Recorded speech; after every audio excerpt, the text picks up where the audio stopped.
नमस्कार दोस्तों, कैसे हो। उम्मीद कर सकता हूँ बहुत अच्छे होंगे, बहुत ज़बरदस्त होंगे। दोस्तों मैं राकेश याग आप सभी का स्वागत करता हूँ आपके अपने YouTube चैनल ज्ञान का अड्डा पर। दोस्तों आज हम बात करने वाले हैं 26 सितंबर 2020 के करंट अफेयर के बारे में। और दोस्तों ये जो वीडियो है मेरा, ये रोज़ाना आपको सुबह 6 बजे मिलता है। तो आप अच्छे से इस वीडियो को देखा करो, अच्छे से अपना इस वीडियो को प्यार दिया करो, जिससे कि आपको मतलब पढ़ने में इंटरेस्ट आए और इसके साथ साथ दोस्तों मतलब आप अच्छे से तैयारी कर सको, है ना। मेरा यही मोटिव है। दूसरी बात यह है कि अगर आप थोड़ा सा सपोर्ट करोगे तो मेरे में थोड़ा मोटिवेशन आएगा, और अगर आप सपोर्ट करेंगे, बच्चों को जोड़ेंगे, तो मेरे मोटिवेशन आएगा, तो मैं अच्छे से आपके लिए काम कर पाऊंगा, है ना। कभी कभार आपने देखा होगा वीडियो मिस हो जाता है, तो वीडियो मिस इसीलिए होता है कि कभी कभार इतना डिमोटिवेट हो जाता हूँ कि काम करने का मन नहीं करता, और इसका सीधा सा कारण है आपका सपोर्ट नहीं करना। तो सपोर्ट कर दिया करो, थोड़ा सा वीडियो शेयर कर दिया करो, ठीक है।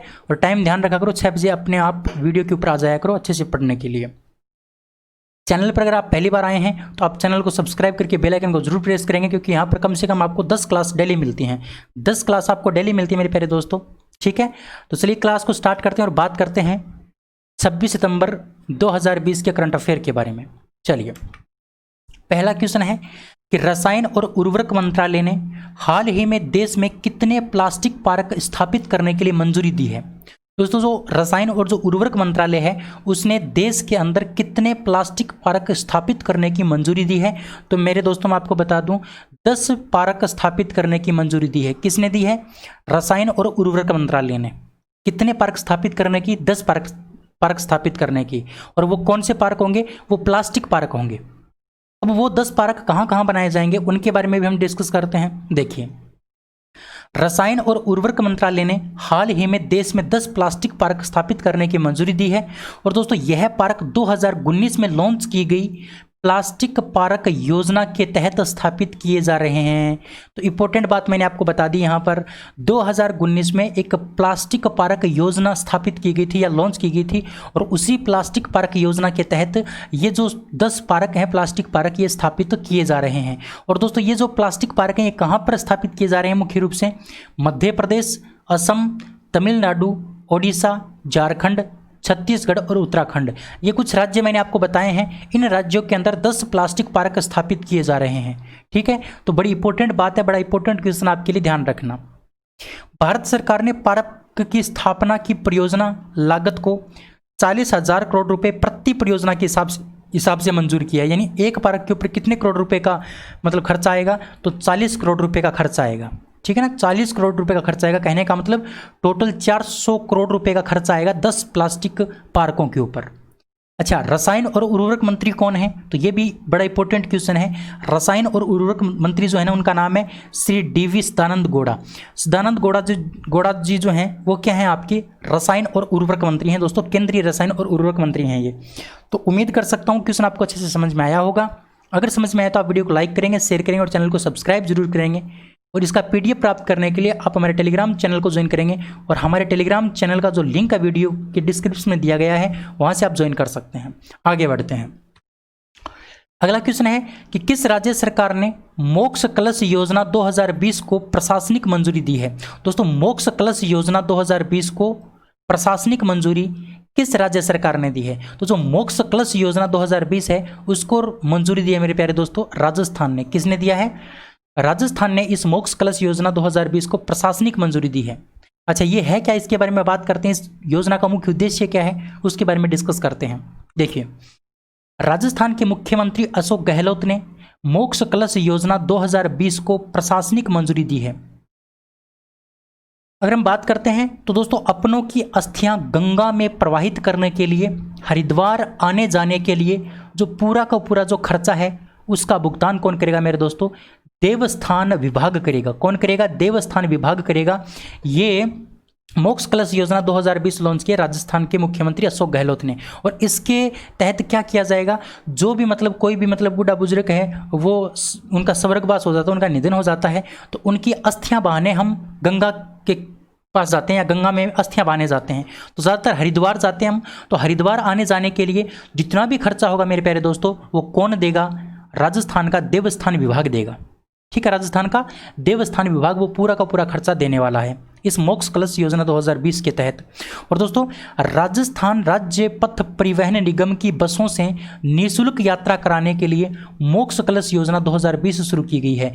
यानी जो भी अपनी अस्थियां विसर्जित करने जाएगा, अपनों की या फिर अपने बूढ़े बुजुर्ग माता पिता जो भी हों, उनकी अगर अस्थियां विसर्जन करने जाएगा कोई भी व्यक्ति, तो उसको राजस्थान राज्य पथ परिवहन की जो निगम की जो बसें हैं, राजस्थान सरकार की जो बसें हैं, उनके अंदर निःशुल्क यात्रा करवाई जाएगी। और दोस्तों योजना में जो नोडल एजेंसी है, नोडल एजेंसी का काम कौन करेगी? राजस्थान राज्य पथ परिवहन निगम तो क्या करेगा? नोडल एजेंसी के रूप में काम करेगा, ठीक है ना। राजस्थान राज्य पथ परिवहन निगम तो नोडल एजेंसी के रूप में काम करेगा, लेकिन वित्त पोषक विभाग के रूप में कौन काम करेगा? देवस्थान विभाग काम करेगा। देवस्थान तो क्या करेगा? देवस्थान विभाग तो इसका मतलब पेमेंट देगा, इसका वित्त कंप्लीट करेगा, और जो नोडल एजेंसी है यानी आने जाने की जो व्यवस्था है वो कौन करेगी? राजस्थान राज्य पथ परिवहन निगम करेगा, ठीक है। और दोस्तों योजना के तहत पूरा का पूरा जो वे है उसका भुगतान कौन करने वाला है? देवस्थान विभाग करने वाला है। तो उम्मीद करता हूं ये क्वेश्चन आपको अच्छे से समझ में आया होगा, और क्वेश्चन भी ये भी इंपॉर्टेंट है मेरे प्यारे दोस्तों, आपके एग्जाम में आने की संभावना बहुत ज़्यादा है।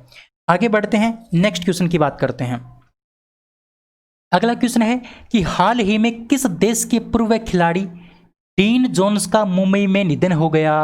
हाल ही में किस देश के पूर्व खिलाड़ी डीन जोन्स का मुंबई के अंदर निधन हो गया?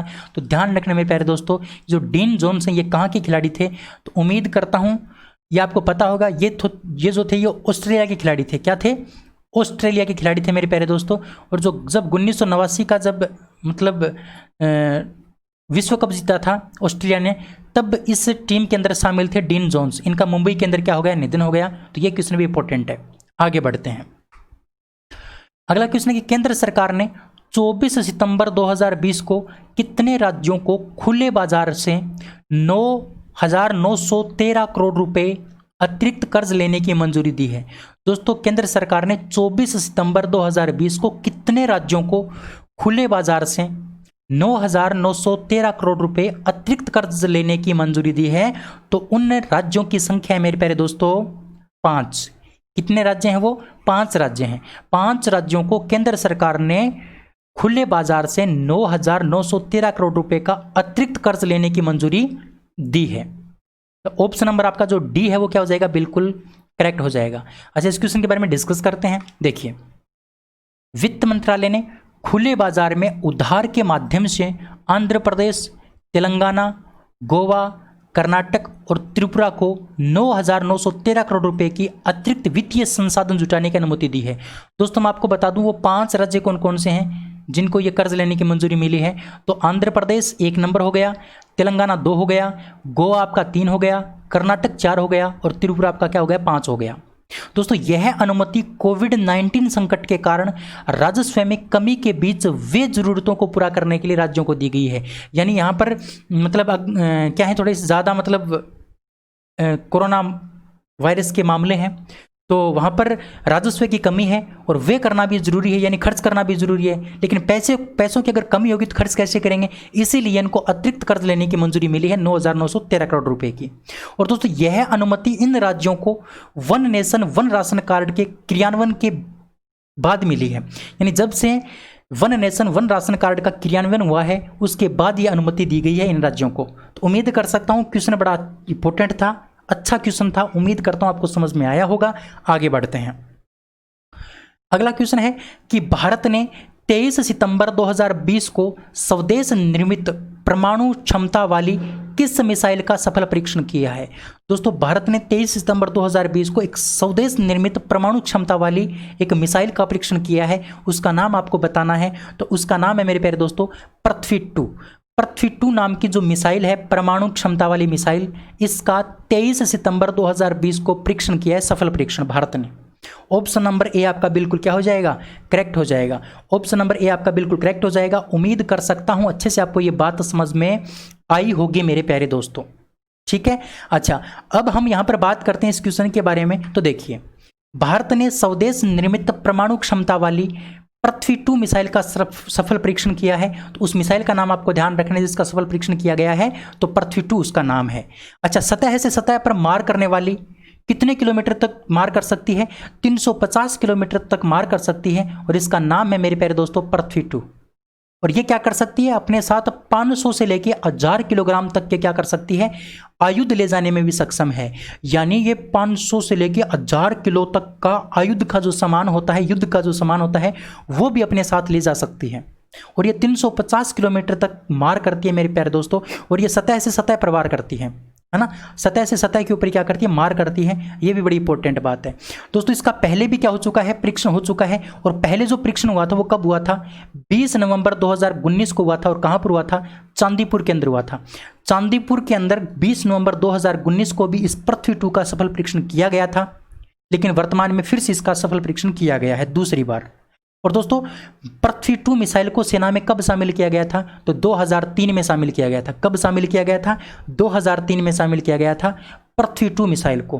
पृथ्वी 2 मिसाइल को सेना में 2003 में शामिल किया गया था। उम्मीद कर सकता हूं क्वेश्चन आपको अच्छे से समझ में आया होगा। आगे बढ़ते हैं। अगला क्वेश्चन है कि 9 मीटर लंबी इस मिसाइल को DRDO यानी रक्षा अनुसंधान और विकास संगठन ने विकसित किया है। सॉरी, अगला क्वेश्चन नहीं, अगले पॉइंट की बात बता रहा था आपको। ये कितने मीटर लंबी है? 9 मीटर लंबी है। और इसको बनाया किसने है? DRDO ने बनाया है। DRDO की फुल फॉर्म आपको पता होनी चाहिए, रक्षा अनुसंधान और विकास संगठन। रक्षा अनुसंधान और विकास संगठन, है ना। Defence research development organisation. Defence research development organisation English के अंदर इसकी फुल फॉर्म है, जो आपको अच्छे से ध्यान रखनी है। आगे बढ़ते हैं। अगला क्वेश्चन है कि केंद्र सरकार ने राज्यों को कोरोना महामारी से लड़ने के लिए राज्य आपदा प्रतिक्रिया कोष यानी SDRF की कितने फीसदी तक रकम इस्तेमाल करने की मंजूरी दी है? दोस्तों जो राज्य आपदा जो प्रतिक्रिया कोष होता है, राज्य आपदा प्रतिक्रिया जो कोष होता है जिसको हम SDRF बोलते हैं, तो SDRF से कितनी रकम इस कोरोना महामारी से लड़ने के लिए इस्तेमाल करने की मंजूरी दी है केंद्र सरकार ने? तो दोस्तों 50% तक, 50% तक राज्य आपदा प्रतिक्रिया कोष से राज्य क्या कर सकते हैं? इस कोरोना महामारी से लड़ने के लिए रकम का इस्तेमाल कर सकते हैं। कितने परसेंट? 50%। यानी राज्य का जो आपदा कोष होता है उसमें जितनी भी राशि है उस राशि का 50% उपयोग किया जा सकता है, इस्तेमाल किया जा सकता है इस कोरोना महामारी से लड़ने के लिए। यह घोषणा किसने की है मेरे प्यारे दोस्तों? केंद्र सरकार ने की है। उम्मीद करता हूं यह क्वेश्चन बड़े अच्छे से आपको समझ में आया होगा। आगे बढ़ते हैं। अगला क्वेश्चन है कि भारत में अंत्योदय दिवस निम्नलिखित में से किस दिन मनाया जाता है?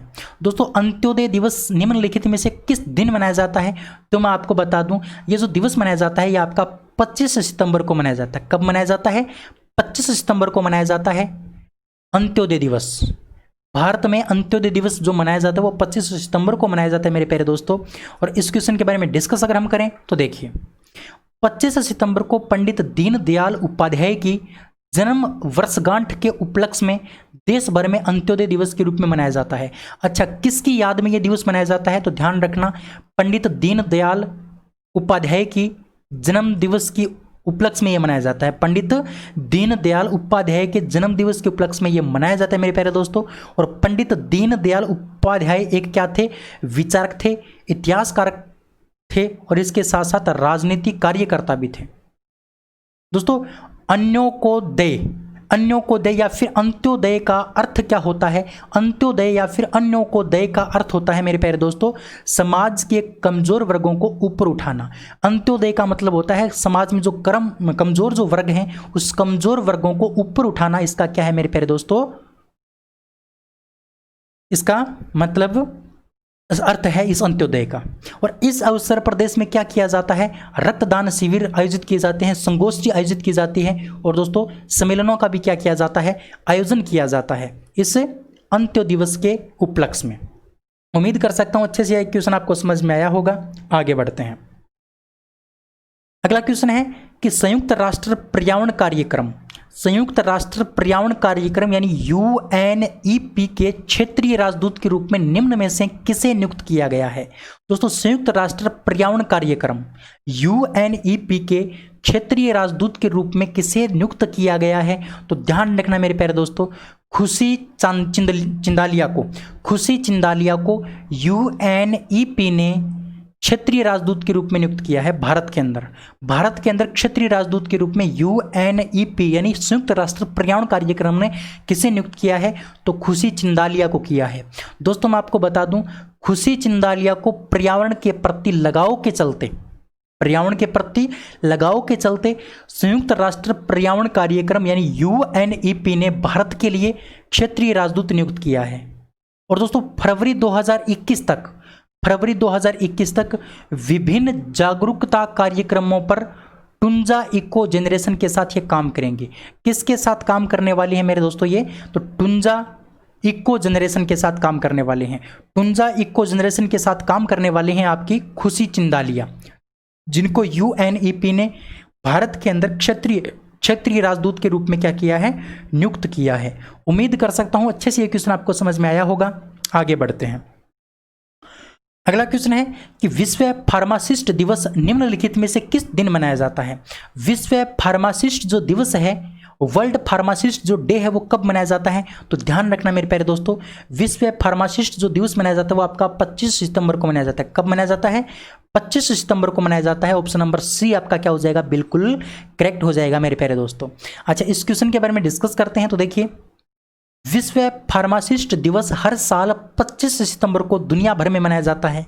और दोस्तों ये दुनिया भर में स्वास्थ्य में सुधार के लिए जो फार्मेसी जो पैसे की जो कीमत होती है उसको दर्शाने के लिए मनाया जाता है। इसका उद्देश्य क्या है मनाने का, ये भी आपको पता होना चाहिए। इसका उद्देश्य है जो स्वास्थ्य में सुधार करने के लिए जो फार्मेसी जो पैसा होता है उसकी कीमतों को दर्शाने के लिए मनाया जाता है। और दोस्तों इस्तांबुल तुर्की में FIP काउंसिल ने 25 सितंबर को 2009 में विश्व फार्मासिस्ट दिवस घोषित किया था। यानी 25 सितंबर 2009 को इसको घोषित किया गया था। किसके द्वारा? इस्तांबुल तुर्की में जो FIP जो काउंसिल है, FIP जो काउंसिल है तुर्की के अंदर इस्तांबुल तुर्की में FIP काउंसिल के द्वारा 25 सितंबर 2009 को विश्व फार्मासिस्ट दिवस घोषित किया गया था। बड़ी इंपॉर्टेंट बात आपको मैंने बताई है और अच्छे से ये क्वेश्चन आप ध्यान रखेंगे। और ये जो इंपॉर्टेंट बात मैंने आपको बताई है ना, ये याद रखनी है आपको अच्छे से। ठीक है, चला आगे बढ़ते हैं। अगला क्वेश्चन है कि उत्तर प्रदेश के मुख्यमंत्री योगी आदित्यनाथ ने यूपी में मान्यता प्राप्त पत्रकारों को कितने लाख रुपए तक स्वास्थ्य बीमा कवर करने की घोषणा की है? दोस्तों उत्तर प्रदेश के जो मुख्यमंत्री हैं योगी आदित्यनाथ, उन्होंने यूपी में जो मान्यता प्राप्त जो पत्रकार हैं उनको कितने लाख रुपए तक का स्वास्थ्य बीमा देने की घोषणा की है? तो दोस्तों 5 लाख रुपए तक का। जो मान्यता प्राप्त जो पत्रकार हैं उनको यूपी सरकार कितने लाख रुपए मतलब स्वास्थ्य बीमा प्रदान करेगी? तो 5 लाख रुपए का स्वास्थ्य बीमा प्रदान करेगी यूपी सरकार।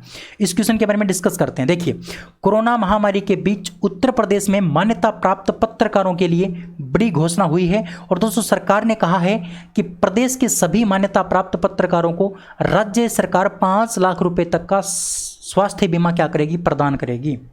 और इसके साथ ही योगी आदित्यनाथ सरकार ने कहा है कि प्रदेश में कोरोना संक्रमण की वजह से मरने वाले जो पत्रकार हैं उनके परिवार को सरकार की तरफ से कितने रुपए मिलेंगे? दोस्तों 10 लाख रुपए की आर्थिक मदद भी दी जाएगी। जो कोरोना महामारी के कारण, जो कोरोना संक्रमण के कारण जिन पत्रकारों की मृत्यु हो चुकी है उनको योगी आदित्यनाथ सरकार है वो कितने लाख रुपए की आर्थिक सहायता प्रदान करेगी? तो 10 लाख रुपए की आर्थिक सहायता प्रदान करेगी। और बीमा कितना देगी? 5 लाख रुपए का। जो नहीं मरे हैं उनकी बात की है मैंने। उम्मीद कर सकता हूं अच्छे से ये क्वेश्चन आपको समझ में आया होगा। और दोस्तों आज भी मैंने आपके लिए 10 क्वेश्चन शामिल किए क्योंकि आज की क्लास में मेरे को 10 क्वेश्चन इंपॉर्टेंट लगे, वो मैंने आपको बता दिए। उम्मीद करता हूं क्लास आपको बेहतर लगी होगी, समझ में आपको आई होगी। अगर मेरे द्वारा किया गया प्रयास आपको पसंद आया है तो आप इस वीडियो को लाइक करेंगे, शेयर अपने दोस्तों तक जरूर करेंगे और दोस्तों एक छोटा सा कॉमेंट कर देंगे जिससे कि मेरे को मोटिवेशन मिले पढ़ाने में। और आपके कमेंट देख करके मेरे शरीर में थोड़ी एनर्जी आती है और अच्छे से काम करने का मन करता है। उम्मीद करता हूँ आपको ये बातें समझ में आई होंगी, मेरी भावनाओं को आपने समझा होगा, है ना। तो बस शेयर करना है, ज़्यादा से ज़्यादा वीडियो को पहुंचाना है जिससे कि मैं पढ़ाने में थोड़ा इंटरेस्टेड रहूं। चलिए आज के इस वीडियो में इतना ही, अगले वीडियो में फिर मिलते हैं। तब तक के लिए जय हिंद, जय भारत, लव यू सभी को, थैंक यू, बाय बाय।